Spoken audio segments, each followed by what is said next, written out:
Tea போட தெரியுமா? சரி சரிங்க ஐயா. 1 லிட்டர் பால்ல எத்தனை லிட்டர் தண்ணி கலப்பீங்க?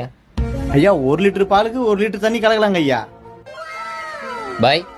பாய். 1 லிட்டர் பால்ல 3 லிட்டர் பானி. ப்ராஃபிட். கரெக்ட் தான். சரி, நம்ம கடையில பூஸ்ட் இல்ல, கஸ்டமர் பூஸ்ட் கேக்குறாங்க, என்ன பண்ணுவீங்க? ஐயா நம்ம கடையில் பூஸ்ட் காலியாக வருதுங்க ஐயா. முன்கூட்டி வாங்கி வச்சிருவோங்க ஐயா. ஒரு வேலை இல்ல. ஐயா உடனே பக்கத்து கடைக்கு போய் பூஸ்ட் வந்து கடகடன் போட்டு கொடுத்துருவோங்க ஐயா. பாய். பாய். காபி தூள்ல வெள்ளத்தை மிக்ஸ் பண்ணி கொடுப்பேன், அதான் பூஸ்ட். ப்ராஃபிட்.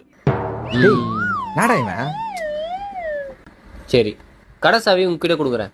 காலைல எத்தனை மணிக்கு கடை திறப்பீங்க? ஐயா 3:45 எழுந்து குளிச்சுட்டு பட்டை அடிச்சுட்டு 4:10 கடை தந்துருவோங்க ஐயா. பாய். பாய். நம்ம வீட்டுக்கே போடும், கடையிலே படுத்து தூங்கும். 24 hours டீ கடையில் டீ போட்டு கொடுப்போம். ப்ராஃபிட். 3க்கு 0. பாய், யூஆர் செலக்டட்.